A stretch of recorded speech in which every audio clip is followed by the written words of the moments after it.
Medical ઇમરજન્સીસમાં use થાય છે. એ સિવાય સ્પાઇન બોર્ડ, જે ઓરેન્જ કલરનું દેખાય છે ને, એ સ્પાઇન બોર્ડ એ ટ્રોમા કેસીસમાં કે કોઈ પણ જાતની દર્દીને ઈજા થયેલી હોય એવા કેસીસમાં યુઝ કરીએ છીએ. આ સ્કૂપ સ્ટ્રેચર છે, જે મલ્ટિપલ ફ્રેક્ચર હોય છે, કે લાઈક છે કે પગમાં છે અને હાથમાં છે, ક્રોસ ફ્રેક્ચર છે કે થાપાના ભાગનું ફ્રેક્ચર છે, કમરનું પેલ્વિસનું ફ્રેક્ચર છે, એવા દર્દી પેશન્ટ મૂવમેન્ટ ના કરી શકે તો એ જગ્યા પર સ્કૂપ સ્ટ્રેચર યુઝ કરશે. કારણ કે સ્કૂપ સ્ટ્રેચર આ રીતે બે રીતે અલગ થઈ, બે આમ ખોલવાથી અલગ થઈ જાય, એ સીધું દર્દી નીચે જતું રહે, દર્દીને મૂવમેન્ટ કોઈ પણ જાતની થાય નહીં. એનાથી ઊંચા કરી અને સ્પાઇન બોર્ડ ઉપર રાખવામાં આવે છે, કે જે સ્પાઇન બોર્ડ જે છે એક હાર્ડ વસ્તુ છે કે જે દર્દીને મૂવમેન્ટ જરા બી થવા ના દે અને વ્યવસ્થિત રીતે હોસ્પિટલ પહોંચી જાય. નીચેવાળું છે કોલેપ્સેબલ સ્ટ્રેચર છે, જે લાઈક આવી રીતે રોડ પર જે કે છે સોસાયટીમાં અંદર સુધી ઘર હોય જ્યાં એમ્બ્યુલન્સ ના જઈ શકે તો એવા જગ્યા પર કોલેપ્સેબલ સ્ટ્રેચર છે અને હોસ્પિટલમાં શિફ્ટ કરાવવા માટે કે અંદર સુધી જે છે વોર્ડમાં આપણે લઈ જવાનું હોય ઇમરજન્સીમાં, એમાં આના ઉપર સુવડાવીને પેશન્ટને લઈ જઈએ છીએ. આ રહેલા બે ઓરેન્જ કલરના જે છે એ હેડ બ્લોક્સ છે, જે હેડ ઇન્જરીવાળા કેસીસમાં યુઝ થાય છે. એમાં સર્વાઇકલ કોલર બી પહેરાવવામાં આવે છે. સર્વાઇકલ ઇન્જરીને ટાળવા માટે સર્વાઇકલ કોલર પહેરાવવામાં આવે છે, કે લાઈક ઉપરથી પેશન્ટ પડી ગયું છે,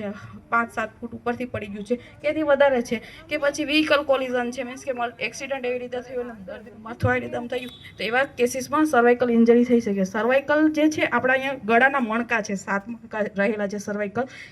એમાંથી તમારા આખા શરીરની ચેતાતંતુઓ જાય છે. જો એ સર્વાઇકલ ઇન્જર હોય તો તમારા ચેતાતંતુઓ બી ઇન્જર્ડ થઈ શકે છે અને એના કારણે તમે કાયમી માટે પથારીવશ થઈ શકો છો. ઘણા ખરા તમે લોકોને જોયું હશે કે જેને વાગ્યું છે ગળામાં પટ્ટો પહેરેલો હોય છે, એ જ્યાં સર્વાઇકલ કોલર હોય છે, કે જે દર્દીને આગળની ઇન્જરીને બચાવવા માટે સર્વાઇકલ કોલર પહેરાવવામાં આવે છે હેડ ઇન્જરીવાળા કેસીસમાં. આ પહેરાવી આ સ્પાઇન ઉપર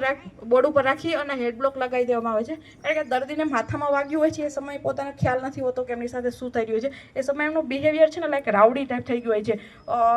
છૂટવાની કોશિશ કરતું હોય, સુવાની કોશિશ અગર હલનચલન કરે રાખે, એટલે હલનચલન ના થાય એના માટે હેડ બ્લોક પહેરાવી દેવામાં આવે તો માથું હલનચલન ના કરી શકે. એ પછી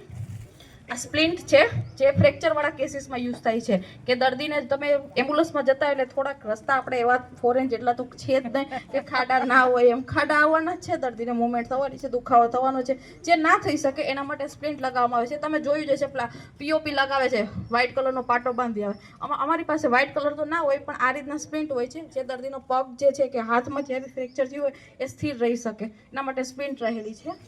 એ સિવાય છે અમારી પાસે ડિલિવરી કિટ, એવા છે ટ્રાઇબલ એરિયામાં છે કે રૂરલ એરિયામાં જે છે એવી જગ્યા ઉપર જ્યાં જઈએ છીએ ત્યાં ઘણી સમયે એક્સ્ટ્રીમ કન્ડિશન હોય છે ને, એ સમયે લોકો એમ્બ્યુલન્સ બોલાવે છે કે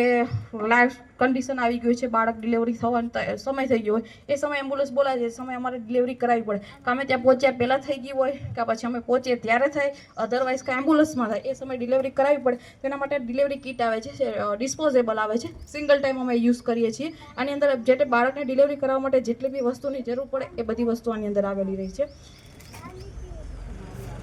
એ સિવાય આંબુ બેગ છે, દર્દીને કૃત્રિમ શ્વાસ આપવા માટે છે, કે જે દર્દીના શ્વાસ બંધ થઈ ગયા હોય છે અને આપણે વેન્ટિલેટર, હોસ્પિટલમાં વેન્ટિલેટર હોય છે, અમારી પાસે અંબુ બેગ હોય છે, કે અંબુ બેગથી દર્દીને શ્વાસ આપવામાં આવે છે કૃત્રિમ રીતે, કે દર્દીને જ્યાં વેન્ટિલેટરની ફેસિલિટી ના મળે ત્યાં સુધી આ રીતે અંબુ બેગથી અમે શ્વાસ આપીએ છીએ. એ સિવાય બધા ઇક્વિપમેન્ટ છે, કે બીપી ઇન્સ્ટ્રુમેન્ટ છે, સ્ટેથોસ્કોપ છે, પલ્સ ઓક્સિમીટર છે, ગ્લુકોમીટર જે છે સુગર ચેક કરવા માટે છે, પ્લસ ઇમરજન્સી મેડિસિન્સ છે, બધી ઇન્જેક્શન છે, કાર્ડિયક રિલેટેડ ઇમરજન્સી માટે જે હાર્ટ એટેકના પેશન્ટ હોય એના માટેની ટેબ્લેટ્સ છે, પ્લસ જેમને ચક્કર આવતા હોય, સુગર ઘટી ગયું હોય તો એના માટે ગ્લુકોઝ છે, જે ઓરલી લઈ શકતા હોય એના માટે ગ્લુકોઝ છે, અને ઓરલી ના લઈ શકતા હોય ડાયાબિટીકનું પેશન્ટ હોય એને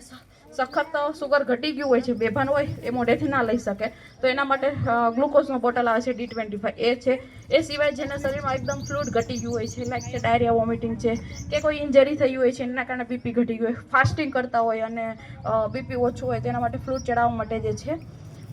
એ સિવાય શ્વાસમાં તકલીફ હોય છે, નેબ લેતા હોય, નાસ લેતા હોય છે, નેબ્યુલાઇઝર, તો એના માટે નાસ માટે બી રેસ્પ્યુલ રહેલી છે. અને આ ઓક્સિજન, આ નેબ્યુલાઇઝર માસ્ક છે, જે આપણે નાસ માટે આપણે યુઝ કરીએ છીએ, નેબ્યુલાઇઝર માસ્ક ઓક્સિજન માસ્ક છે. એ સિવાય જે બી દર્દીને જે ટાઈપની ઇમરજન્સી હોય છે એ ટાઈપની બધી મેડિકેશન રહેલી છે અમારી પાસે. હવે કોઈ ક્વેશ્ચન હોય તો